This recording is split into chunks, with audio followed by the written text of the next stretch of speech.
U kthehem në studio për të diskutuar një çështje që ka të bëjë me sigurinë e vendit, një çështje mjaft e rëndësishme dhe etike për të gjithë qytetarët e vendit, ku me mua në studio janë dy miq të emisionit Infode, Korap Blakaj, zoti Blakaj, faleminderit shumë që erdhe në Infode. Faleminderit ju. Dhe Adnan Çakaj, faleminderit shumë që erdhe në Infode. Faleminderit për tesh.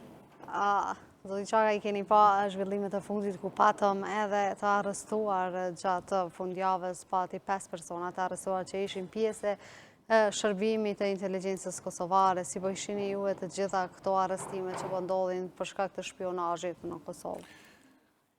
Në fakt, kjo dëshmon megjithatë një pozitivitet sa i përket organeve tona sigurisë, sa i përket inteligjencës tonë që dita ditës domethënë po ka suksese në praktik dhe megjithatë kjo është një shpresë dhe për qytetarët e Kosovës, për shtetin tonë që institucionet tona gradualisht janë duke marrë vetin, janë duke konsolidu dhe duke pas suksese në terren. Megjithatë nuk mund të jemi plotësisht kënaqur sepse deri tani domethënë që pas luftës edhe sidomos edhe pas shpalljes pavarësisë së Kosovës, domethënë nuk ka pas raste shumë pak të arrestuar të personave të cilët kanë qenë dyshuar për veprën e spionazhit, konkretisht domethënë bashkëpunimit me shërbimin sekrete serbe. Megjithatë, kjo është një akt që duhet përshëndetet, është një veprim shumë i rëndësishëm për institucionet tona, mirë po ajo që vlen për tu veçuar këtu, kemi tashmë që nuk është hera pare, përmena që po arrestohen edhe janë edhe qytetarë serb, edhe shqiptarë që agjentë shërbimit sekret BIA, mirë po tani kohët e fund ka qenë një veçori tashmë, sepse për herë të parë do thotë është arrestuar dhe persona të cilët kanë qenë në veshur me petkun fetar. Dhe unë mendoj kjo është një lojë e rrezikshme e Serbisë, mirë po nuk është diçka e re, nuk është diçka që është edhe pa mundshme as të rësi, sepse spionazhi vetar është gjithandej është i përhapur dhe është përdorur gjithandej dhe duke pas parasysh edhe konsolidimin e shërbimeve sekrete serbe në Kosovë që ka qenë vazhdimsi, nuk është e pamundshme që ka futur do thotë ndikimin e saj edhe në tek institucionet fetare. Unë mendoj dhe ka argumente dhe dëshmi sepse vazhdimsi, do thotë shërbime sekrete serbe kanë pas ndikime të fuqishme edhe tek bashkitë fetare. Në fakt, sidomos shërbimet sekrete do thotë të agjenturave ndryshme edhe perëndimore slave kanë tradicionalisht ka fakte dhe dëshmi që kanë pas ndikim të jashtëzakonshëm tek do thotë tek kleri fetar katolik. Mirë po, ajo që kemi që duhet veçohet këtu tek ne është që po tentohet do thotë mi dha një ngjyrë tetë negative sa i përket kësaj çështjes, sepse më së pari duhet ta kemi anjellosemi me petkun fetar. Po, ky është qëllimi kryesor sepse duhet ta kemi qartë. Së pari duhet organet e drejtësisë ta hulumtojnë këtë rast në mënyrë detaje, sepse duhet ta shohim se për shembull një ndër format e spionazhit është edhe rekrutimi për shembull i personave të cilat kanë të kaluara, do thotë jo të mirë, që kanë bërë shkelje ndryshme ligjore dhe një rekrutu. Do thotë organet e drejtësisë duhet ta shohin sepse këta persona që janë vesh me petkun vetar paraprakisht, do thotë kush kanë qenë, sepse këta mund të jenë, siç bëjnë shumë shërbime ndryshme, i rekrutojnë agjentë të caktuar dhe i veshin me petkun fetar në mënyrë që ta arrijnë edhe qëllimin e vetë, sepse sot spionazhi fetar luan rol shumë të rëndësishëm, domethënë për marrjen e informacioneve shumë të rëndësishme dhe për me dëmtu një shtet. Dhe nuk është e çuditshme sepse Serbia e ka bërë kalumin dhe prapë unë mendoj që do ta bën mirë, po është e pamoralshme dhe shumë e ulët tendenca pastaj që të poshtrohet dhe denigrohet sidomos institucioni i Bashkisë Islame dhe se duhet kuptojmë se tradicionalisht sidomos institucioni i Bashkisë Islame dhe komuniteti musliman ka dhënë kontribut të jashtëzakonshëm edhe për çështjen kombëtare dhe janë përballë në vazhdimsi, do thotë janë përballë me agresivitetin e madh të shërbimeve sekrete serbe. Korabi, ne bëvam një përmbledhje që e bani Adnani, po më saktësisht këto arrestimet të shpionazhit po ndodhin goxha shumë në vendin tonë, fatmirësisht. me qenë se shumica atyre përdalin që t'jenë pjesë e bia serbe, gjë që do t'a dëmtonte edhe më tej për shtetin tonë, ose këto do t'jenë aktive në vendin tonë? Arrestimi i personave dhe vënia e tyre përpara drejtësisë konsiderohet një nga sukseset e mëdha të inteligjencës Kosovës dhe organet tjera të sigurisë, sepse lufta ndaj agjenturave dhe shërbimeve sekrete është lufta më e vështirë e cila realizohet vetëm për shkak të fshehtësisë së saj. Të gjitha agjenturat dhe të gjitha shërbime sekrete tentojnë që veprimtarinë e tyre ta fshehin dhe ta maskojnë në atë mënyrë që të bëhet i pa zbulueshëm ose i pa detektueshëm. Për këtë arsye, arrestimi i 5 personave është një sukses jashtëzakonisht i madh, sepse është edhe tregues që organet tona të sigurisë vazhdojnë, janë funksionale dhe mjaft inteligjente për t'i zbuluar këto.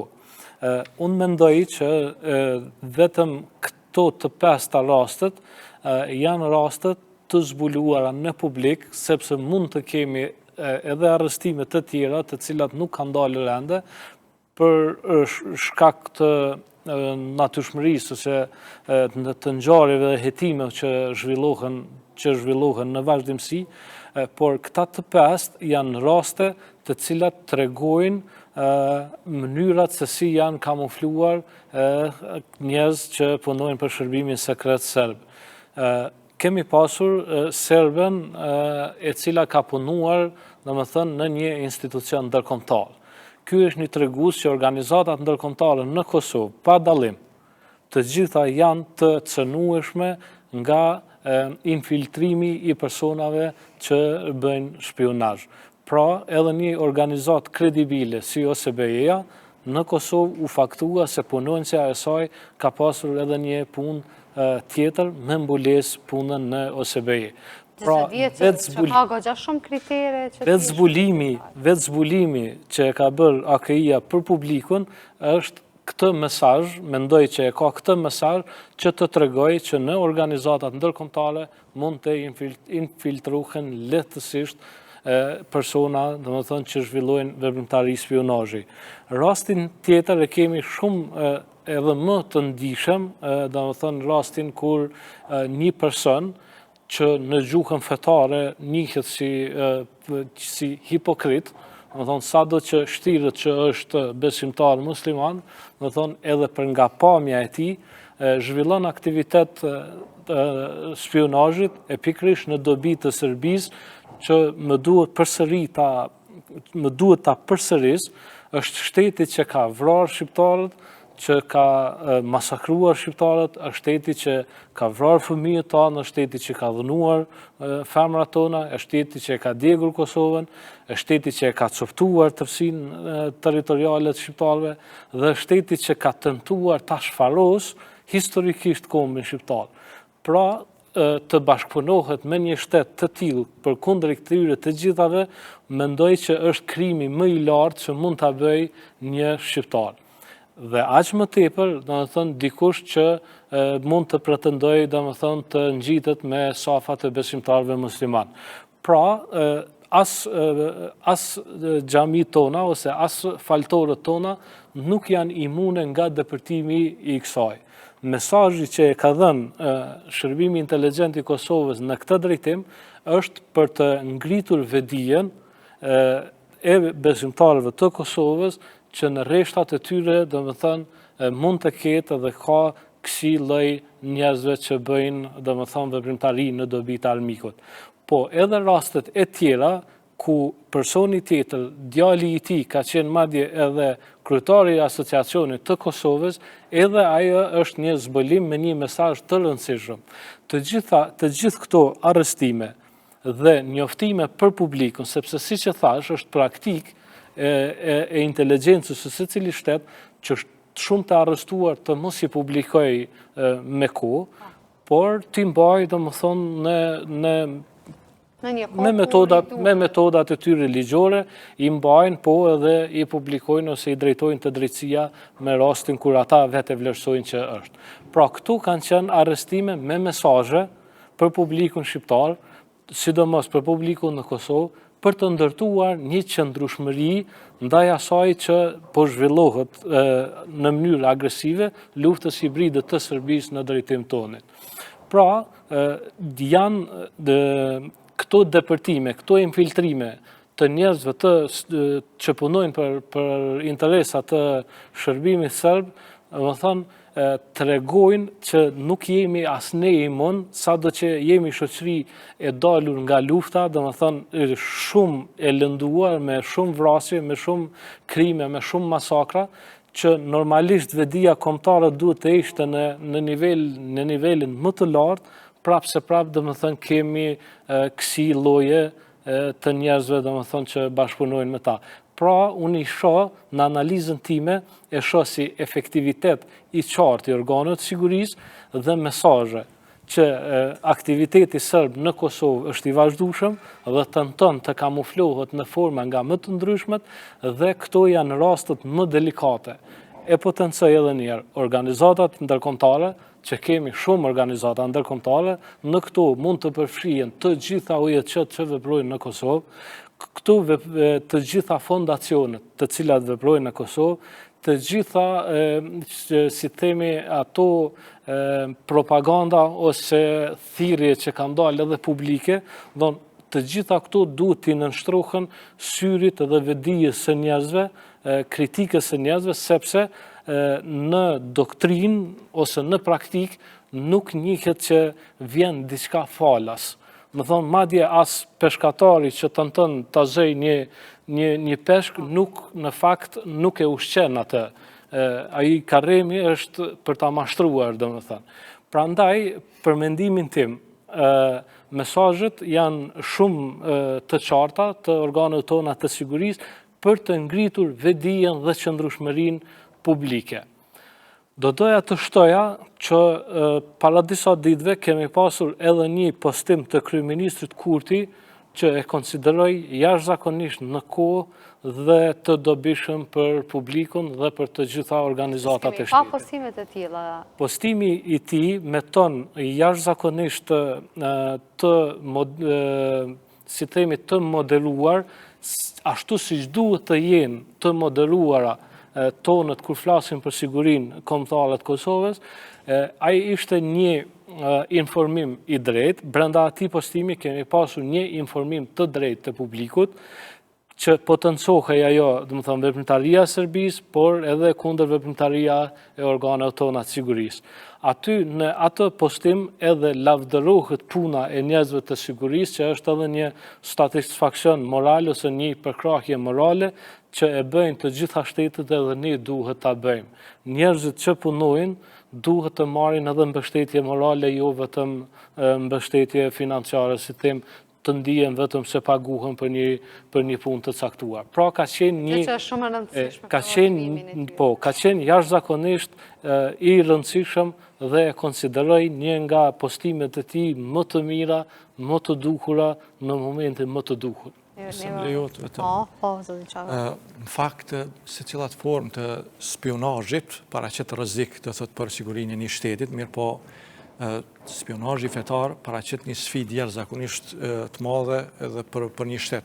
Po duke ditur se edhe jemi 90% që besojmë në fenë muslimane. Ajo që është për të potencuar që fatkeqësisht shtetet ndryshme, sidomos shtetet që janë fuqi, e kanë përdorur jashtëzakonisht spionazhin fetar për arritjen e qëllimet e tyre, sidomos për përçarjen fetare dhe të krijimit të trazier. Këtë ka bërë për shembull për ndoshta në kohën e bashkëkohore, e ka përdorur Britania e Madhe, ku e themeloi lëvizjen vahabiste me Muhammed ibn Abdul Wahhab, ku e kishte rekrutuar si spion tyre, e ka vazhduar dhe me Izraeli, ku në midis Tel Avivit ka shkolla të veçanta ku i përgatit izraelit për imam, në mënyrë që mu shpërndanë për vendëshme arabe me kriju trazier, mu masku si imam, si arabe kështu më radhë. Edhe normalisht edhe shtetet e ndryshme e përdorin, do thotë e përdorin edhe spionazh fetar. Veçoria esenciale sa i përket kësaj çështje që e ka pas, do thotë, Bashkimi Sovjetik e ka përdorur jashtëzakonisht shumë spionazh vetar, por edhe Serbia, tradicionalisht popat serb dhe popat rus kanë qenë spion të shteteve tyre dhe i kanë shërbyer interesat e tyre. Ne kemi shembull dokumente deklasifikuar nga viti 1991 të KGB-s ruse që dëshmojnë qartë që udhëheqjet më të lartë të kishës ortodokse ruse kanë qenë do thotë në periudhën e Bashkimit Sovjetik ka qenë agent drejt për drejt të KGB-s ruse. Po ashtu dokumentet e deklasifikuara së fundi të CIA-s amerikane dëshmojnë që numri i madh i popave rus në kohën e Bashkimit Sovjetik që kanë vepruar jashtë territorit të Bashkimit Sovjetik kanë qenë drejt për drejt agent të KGB-s ruse. Kjo përdoret normalisht forma e spionazhit vetar është një formë shumë e ndjeshme se përmes kësaj arritet ndikimi tek besimtar, por edhe të format e interpretimeve vetare kështu me radhë. Po ajo që është më e rrezikshme tek ne që për një individ tashmë që është vërtetuar si fakt është proces ky rast, mirë po është gjykuar, është arrestuar për këtë rast, po tentohet me çdo kush që të kinë se shumica e besimtarëve apo shumica muslimane apo kleri musliman kinë se koketon edhe po koketon me Serbinë. Kjo është e paqëndrueshme sepse edhe në kohën e okupimit serb Bashkia Islame ka dëshmuar një rezistencë përballë tyre. Ne kemi fakte dhe dokumente për shembull që sidomos në luftën e dytë botërore kemi diku me mbi 100 imam që kanë luftuar për endeshen kundër sllave, domethënë lëvizjen patriotike shqiptare, endesheja kundër sllave, domethënë bullgarëve dhe serbëve malazë dhe kështu me radhë. Edhe sidomos rolin të jashtëzakonshëm që e kanë pasur pas përfundimit të luftës së dytë botërore në gjatë procesit për shpërnguljes shqiptare për Turqi kanë bërë maksimumin që ta pengojnë këtë proces. A ka pas personat të tyre që fakt që ju kanë përshtatë regjimit apo ka qenë ndërshtuar ndaj regjimit serb? Normalisht ka pas, sepse qartë në programin e Vasa Çubilloviçit përmendet që elementi kyç, do thotë synimet kyçe për të nxit shqiptarët, do thotë për shpërngulje duhet bëhet me çdo kusht me shpar me dhunë, duhet tentohet që t'i përveçojnë imamët. Nëse nuk arrihet përmes dhunat, përmes do thotë dhunësh, atër mes joshjeve ndryshme, me synu dhe me arrit e qëllimet e tyre. Një zhar ka pas imam që nuk janë pjesë e këtyre planeve. Ajo që ka vetëm nëse më lejohet, domethënë se këtu që nuk po harrohet një fakt sepse Serbia në vazhdimsi këto 88 vjet ka pas një fushatë të jashtëzakonshme për deislamizimin e shqiptarëve dhe është të shumë e turpshme që të tentohet dhe të njolloset të thotë përgjithësi komuniteti musliman këtë vend. Nuk duhet harruar sepse Serbia ka realizuar projekte të ndryshme për deislamizimin dhe musliman shqiptar. Për shembull kemi 1919 është projekti për vrasjen e imamëve, gjë që e realizon në vitin 1919 Serbia vret 264 imam në Gazimestan. Mandej kemi projektin 1941 për shkatrimin e xhamive.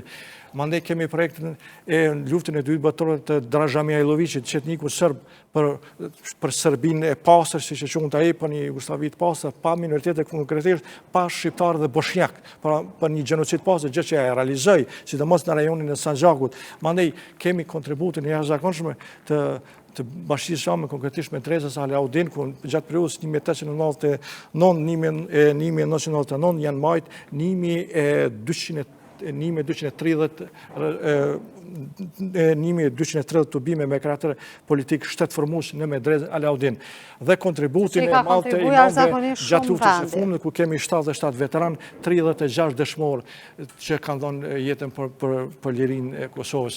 Kështu që mendoj që duhet jemi të matur sa i përket kësaj çështje dhe një fakt sa i përket kësaj çështje duhet ta potencoj studiuesi akademik Akif Bajrami ka përmend thotë një dosje që aje e ka gjetë në vitin 1976 në arkivin e Beogradit, thotë aty ka qenë të listume emrat e 214 imamëve intelektual shqiptar për likuidim. Pra, është flasi për shifra goxha të mëdha. Normalisht që thash përmenda më parë, Serbia ka ndërtu një infrastrukturë të fuqishme agjenturore, e ka trashëgu dhe mund të ketë persona tillë, po duhet ta kemi parasysh paraprakisht këta persona që ju në vesh me petën fetarë, duhet shiqojmë që këta mund mos kënë qenë fare besimtarë, mirë po, shërbimet inteligjente serbe i kanë zitë dhe i kanë masku, si që bëjnë shumë shërbime tjera, për të arrijë qëllimet e veta. Kështu që duhet jemi të matun, organet e drejtësisë duhet ta bëjnë punën e vetë e tyre, dhe kjo dhe që të vërtetohet. Besoj që është shumë problem që shqiptarët të mos dalin prej këtyre provokimeve që zakonisht Serbia din të bëjë apo jo korab. Ne jemi pa edhe një tendencë të ndaljes së shumë personave në kufi me Serbinë, gjë që po bëhet edhe sot, ku një mjeke, një infermiere ishte penguar që të kalonte kufirin, ishte ndalë për disa orë në kufirin Kosovë-Serbi. Diaspora shqiptare, që unë e quaj është fatkeqësi e madhe kombëtare të qenit të jetuarit në një shtet në të cilin nuk është shteti ynë, detyrohet për shkak të shumë kushteve dhe rrethonave të kaloj tranzit nëpër Serbi. Serbia në anën tjetër e shfrytëzon kalimin e shqiptarëve në Serbi për zhvillim ekonomik, që është zhvillim real ekonomik. Shumica e bashkëdhëtarëve tanë që përdorin Serbinë, lën para në për Serbi, gjatë kalimit në për Serbi, qoftë ushqehen, qoftë furnizojnë makinat e tyre me derivate, dhe kalimi i tyre është interes ekonomik i Serbisë. Por brenda këtij interesi ekonomik, ata zhvillojnë edhe procedura të tjera të natyrës inteligjente, shumë të sofistikuara, si themi, me tendenca mjaft interesante dhe afatgjata. Cilat prej tyre beson? Ndalimi i pjesëtarëve i shqiptarëve, do të thonë gjatë kalimit në Serbi, mund të ndodhë si themi me asnjë lloj arsye, për thjesht me dëshirën e policit kufitar, dhe mund t'i ofrohet atij si procedurë standarde, qoftë të kontrollit, qoftë të dyshimit për narkotik, për armë, dyshime të tjera që mund t'i ngrisë një polic, dhe aty do më thënë ata të merren në pyetje, të merren shënimet e tyre, të merren edhe ata në pyetje, dhe siç e ka zakon procedura e ndalimit të një personi nga organet zyrtare, aty domosdo do të nënshkruaj, domethënë qoftë deklaratën cilën e ka folur ose gjërat e tjera, dhe këto mund të shërbejnë pastaj për shumë e shumë arsye. Po e zëm, për shembull, kalimi i arrestimi i një gazetari të njohur në Serbi mund të ngrej dyshime, domethënë, vetë fakti i ndalimit të tyre mund të ngrej dyshime në publikun e tij që ai domethënë po bashkëpunon me ta. E dyta mund të ketë, për shembull, kemi rastin edhe të ish deputetit Agusholli, që gjatë kalimit nëpër Serbi është ndaluar nga organet e sigurisë Serbisë. Edhe në rastin e tij mund të shërbejë kjo, domethënë të ngritet pastaj si hipotezë që thjesht e kemi tërhequr në shërbim ose i kemi bërë thjesht për ta shkatruar reputacionin e tij, për ta lënduar reputacionin e tij e të tjera. Dhe këto domethënë shkrimi që jep mund përdoret për shumë. Po sepse mund të falsifikohet, mund të plotësohet një deklaratë tjetër, nënshkrimi i tij mund të përdoret edhe, domethënë ka metoda të ndryshme, siç i dim, domethënë që publikohen dosje të paqena, fabrikohen dosje të paqena, edhe raste të tjera, dhe është një metodologji e represionit, si themi, ndikimit edhe e frikës. Në rast se ndalohesh arbitrarisht, domethënë, pa asnjë shkelje, madje nuk ke as shkelje të komunikacion, kundravajtje në komunikacion, ky është edhe një ushtrim i frikës, ushtrim i autoritetit shtetëror, i brutalitetit shtetëror, dhe kjo tenton ta mbajë domethënë shqiptarin gjithmonë në një pozitë frike, sepse në psikologji frika realisht është vetë shkatrim, do të thonë, e dërgon njeriu në vetë izolim dhe në vetë përmbajtje dhe në vetë shkatrim në fund të fundit. Po duke ditur përvojën që neve kemi parë. Prandaj arrestimet që i bën Serbia janë të kësaj natyre. Në burgjet e Serbisë është vrarë para disa kohësh një shqiptar dhe arsyeja e ndalimit të tij ka qenë në fakt kanë qenë disa shenja tatuazhe në trupin e tij që ishte Shqiponia ose simboli UÇK-së të tjera. Djaloshi është vrarë në burgjet e Serbisë. Edhe njerëzit, patëm edhe rastin e policit që reagoi avokati Koçi, ku një ish pjesëtar i policisë së Kosovës ndalohet dhe madje domethënë vjen informacioni që ai është marrë në pyetje për rastin Banjska, ndërkohë që ai ka mbi 3 vite që nuk është më fare pjesëtar i policisë së Kosovës, për është një emigrant që për arsye sigurisht ekonomike ka emigruar në Gjermani. Të gjitha këto raste janë të papranueshme dhe Kosova duhet të përgjigjet me të gjitha mekanizmat shtetëror për të mbrojtur qytetarët e saj.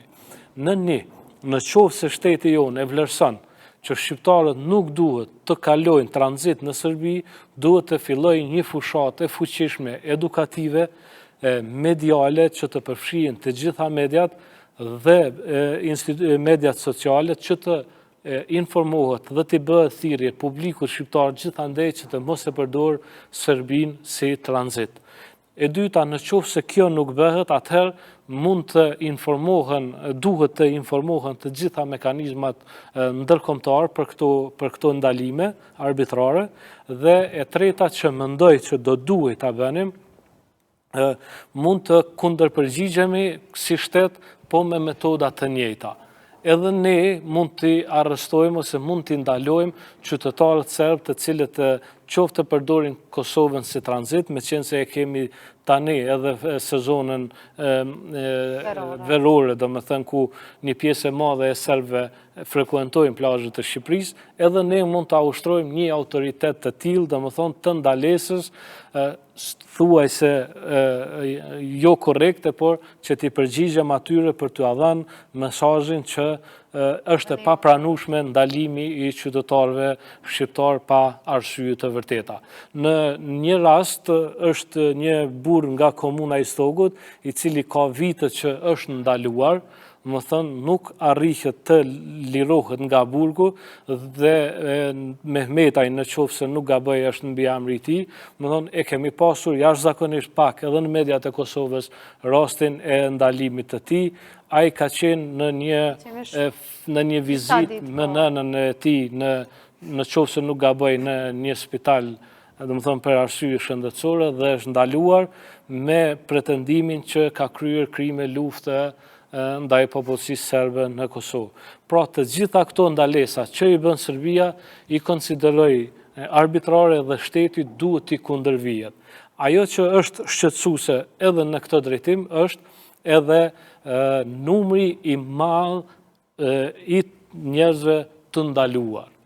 Ka një numër tepër të madh të shqiptarëve të ndaluar në kufirin e Serbisë dhe në biseda, tentimi për bisedat e tyre. Kam takuar një person që ka kaluar nëpër Serbi një herë të vetme dhe gjatë procedurës, domethënë të pyetjeve të tyre, një oficer serb e ka pyetur domethënë edhe për kazermen e FSK-s në Istog konkretisht, çfarë ka aty, a din kush është aty, ku është konkretisht të gjërat e tjera. Pra, këto ndalime shfrytëzohen si ndalime me një pretekst të rrem dhe tentohen të merren qoftë informata ose ta kompromitojnë një figurë ose të tjera. Prandaj shteti i Kosovës duhet të bëjë një thirrje publike të gjithë shqiptarëve të cilët janë ndaluar qoftë një herë të vetme dhe janë marrë në pyetje nga organet e sigurisë së Serbisë, duhet të raportojnë rastet e tyre në policinë e Kosovës. Kjo do ta ndihmonte jashtëzakonisht shumë edhe inteligjencën, edhe organet e sigurisë, sepse është një numër enorm i njerëzve të cilët ndalohen, të thjesht pa asnjë arsye po ndalohen dhe merren në pyetje për situata që veç i përmend. Që metin mendje ishte çështja e nënshkrimit që mundet shumë me u keqpërdor nga ana e Serbisë. A mundën mi u shmang qytetarët atij nënshkrimit? Mos me jap duke ditur se çfarë keqpërdorime mundën me bë shteti serb. Pra mundën me marrni nënshkrim edhe me çfarë do deklarate aty brenda atij nënshkrimi. Zakonisht është e vështirë të shmangën si procedurat e tilla, sepse mos të harrojmë, domethënë ata ndalohen në një befasi, në udhëtime me familje, domethënë kur qoftë vinë në Kosovë ose të shkojnë në Perëndim, ndalohet në mënyrë arbitrare, lihen me orë të tëra të presin derisa një inspektor t'i ftojë për t'i marrë në pyetje, pra ushtrohet një presion në të cilin domethënë ai domosdoshmë do duhet të përgjigjet sepse e konsideron të keqen më të vogël momentale. Domethënë nuk është vedia e tillë që qytetarët tonë të rezistojnë të nënshkruajnë deklarata ose të përgjigjen në deklaratat e tilla, sepse pastaj mund të vazhdojë arbitrariteti dhe të mbahen edhe në burgje më afatgjatë. Prandaj është si procedurë standarde e mirë studiuar kjo, që njerëzit do ta nënshkruajnë deklaratën e tyre të cilën e përdori. Por unë po e ftoj edhe një herë, më thonë që shteti ynë, organet tona të sigurisë duhet të fillojnë një kampanjë në të cilën të ftojnë të gjithë shqiptarët të cilët janë marrë një herë në pyetje nga organet e sigurisë së Serbisë. Përmendë se që do të kishte shërbiar zakonisht shumë pozitiv çaka. Në fakt, ndalja e qytetarëve të Republikës Kosovës në Serbi është më së pari është shkelje marrëveshjeve që janë bërë mes Kosovës dhe Serbisë. Është një akt i papranueshëm, në njëjtën kohë është edhe shkelje e drejtës ndërkombëtare. Domethënë ndalohet qytetarët me lëviz lirshëm, është e papranueshme. Domethënë është shkelje e drejtës ndërkombëtare, por në njëjtën kohë dhe marrëveshje. Edhe pse unë bëj thirrje gjithë qytetarët e Republikës Kosovës që mos me kalu fare nga Serbia, megjithëse ka alternativa tjera. Mirë, po ajo që është esenciale këtu për t'u thënë, këto ndalje që po ndodhen dhe do të thotë intervistime që autoritetet e sigurisë Serbisë janë jashtëzakonisht të shqetësuese për shkak që këtu edhe pa vedi mund të marrin informacione shumë të rëndësishme. Autoritetet serbe do thotë gjatë intervistimit të qytetarëve të Republikës Kosovës mund të marrin informacione të rëndësishme ose mund t'i kompromitojnë duke i friksuar dhe është prandaj është sa prej tyre tha dhe Korabi në kazin. Ajo që është shumë edhe më shqetësuese, kemi arrestimet dhe prej mas luftës të ish pjesëtarëve të ushtrisë shlimtare të Kosovës.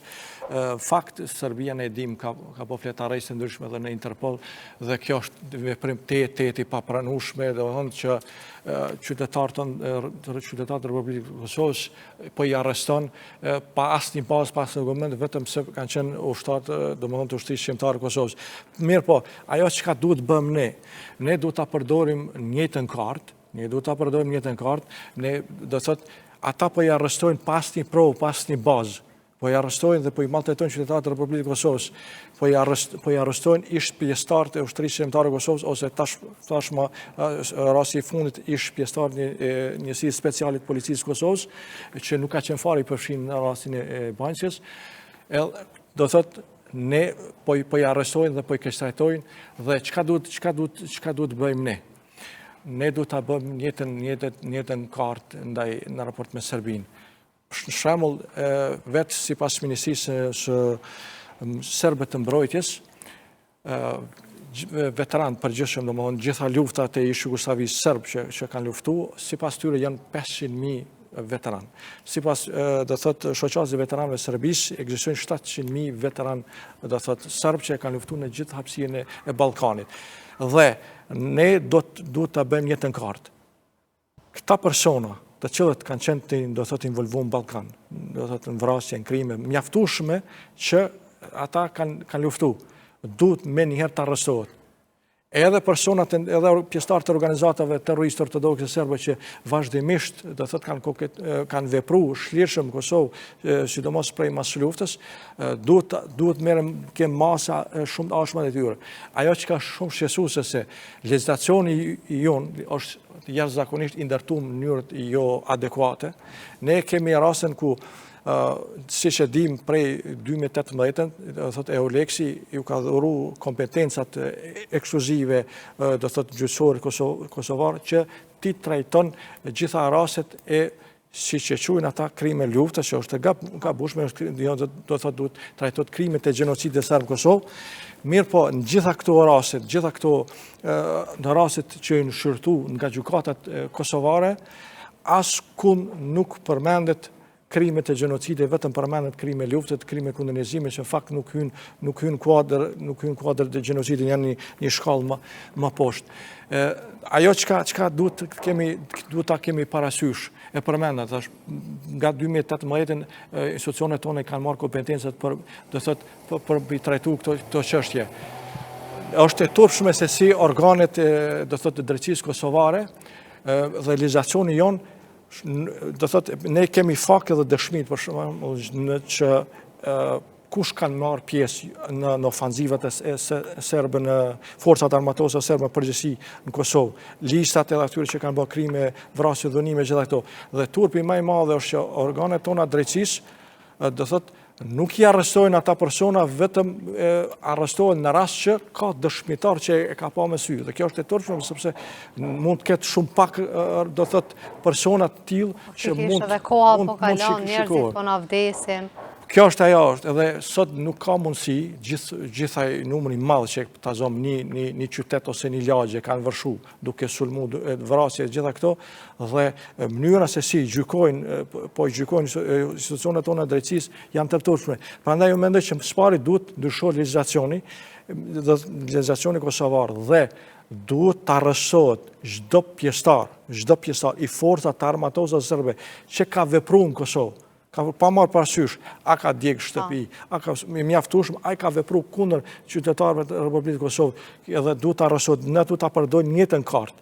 Dhe kështu që kjo do të ishte forma më e mirë, sepse Serbia nuk një gjuhë tjetër po forcës, se nëse ne vazhdojmë me këto neglizhencë dhe me qasje të butë në raport me Serbisë, do të kemë të lashët më dha.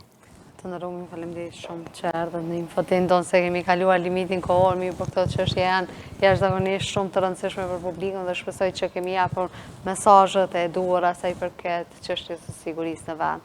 Faleminderit shumë që erdhët në infotin. Faleminderit për ftesën. E neve të nderuar shikues të Infodis, të përmbyllim këtë emision e ne do të shihemi nesër në të njëjtën kohë.